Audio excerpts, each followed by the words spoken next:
And sentenced to 26 years in prison for killing her roommate in Italy.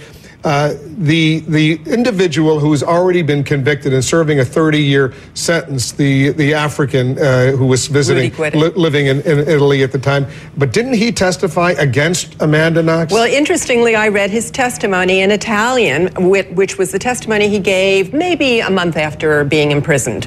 And he told Mignini, the prosecutor, he said, I don't know Amanda Knox. I met her once across the room. I never spoke to her, and she has a bad reputation, and I didn't want to talk to her. So he never implicated her. After a few more months with Mignini, he was willing to say anything on earth, and all of a sudden, hey, I know her, I was in it with her, we killed this poor girl together. In other words, first he told one story, then he told another story. He was probably promised something in return, but he's not a person of honesty, integrity, whom you can trust on any story. I want to say one more thing, and that is about the animated film shown by the prosecutor just recently, maybe yesterday, to the jury.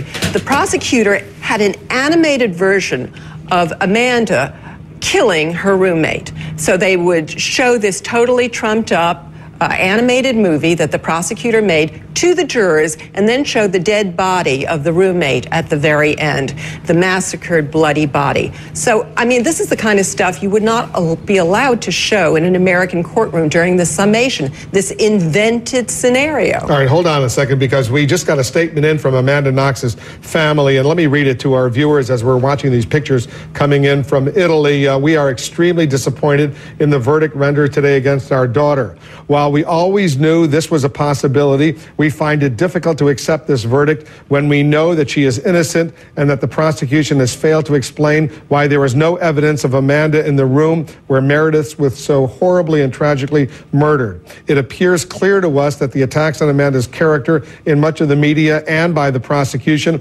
had a significant impact on the judges and jurors and apparently overshadowed the lack of evidence in the prosecution's case against her. The statement goes on to say they will immediately begin the process of appealing this verdict. Amanda is innocent, they say in the statement, and we will continue to fight for her freedom. Ann Bremner is one of the attorneys who's been trying to help this family and this appeals process. Give us your assessment. I assume you've done some research into how it now unfolds. Well, I represent the Friends of Amanda Knox here, and the family, of course, has lawyers for Amanda in Italy. But the conventional wisdom in Italy is that the appellate process, you're going to fare far better as an accused, like has been stated, which is the opposite of our system. It just gets worse for the accused as you go up on appeals. But they're going to be able to look at evidence again on appeal, whereas here we look more at more finite legal issues. And it's like the saying, never, never, never quit. They're not going to quit. Their daughter, they believe, is innocent, and she's been in a horrific situation with an onslaught of negative media, a prosecutor, like I said, who's been under indictment, and even Rudy Gaudet was captured on Skype saying that Amanda Knox wasn't even there. And then finally, Wolf, these civil cases were tried with the criminal case so that the damages to Meredith's family were vetted during the criminal case, saying what a horrible thing they'd been through. They were asking for money damages. The bar owner also sued, and even the owner of the home for damages. So there were intermixed within this criminal case all kinds of other information and claims. Right. And then finally, the character evidence was in this case, in this country, would never have come in, and was so damaging and false. Let's go to Paula Newton. She's in Italy watching all of this unfold. Paula, you're getting more information.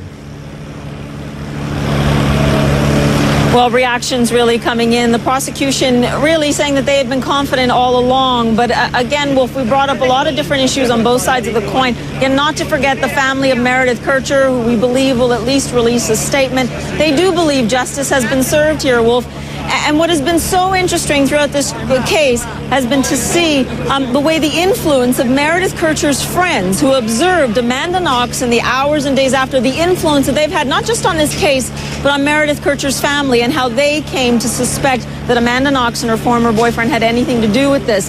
You know, again, it has been a difficult case for everyone involved. Amanda Knox's family, though, will prepared with that statement, prepared to move here to Perugia. As we were just discussing, they hope to bring all of the contradictory evidence together in an appeal. Wolf, to make this point, sometimes appeals here aren't necessarily overturned, but certainly sentences sometimes because of extenuating circumstances, are reduced by a great margin. They will obviously try to get the conviction overturned, but at the end of the day, she may still be able to spend a lot less time in prison, and her family is obviously, though, hopeful that through this appeals process, the people will look at the lack of physical evidence and say there's no way that she murdered this woman. Do we expect the parents to come before the cameras in the coming minutes, Paula? Yeah, okay, so what happened here, Wolf, is we were all set up at a hotel room just a short walk from here. They said they would definitely show up if their daughter was acquitted. What they were not sure of is that if she was found guilty, what they would do. They have released this statement. We believe that means they are going to have some private time and perhaps we'll be able to speak to them tomorrow. Wolf, they know that it's important for them to continue to speak out against this conviction if they have any hope of finally getting their daughter home to them. All right, Paula Newton, stand by because we're going to continue to check in with you. We're watching the story unfold. Amanda Knox convicted together with her boyfriend in the knifing death of a British exchange student. We'll stay on top of this story, get you all the day's other news as well. Larry King is going to have much more on this coming up at 9 p.m. Eastern later tonight on this Amanda Knox verdict, guilty on all counts. Stay with us. We'll continue our coverage right here in The Situation. Fate basta l'avvocato.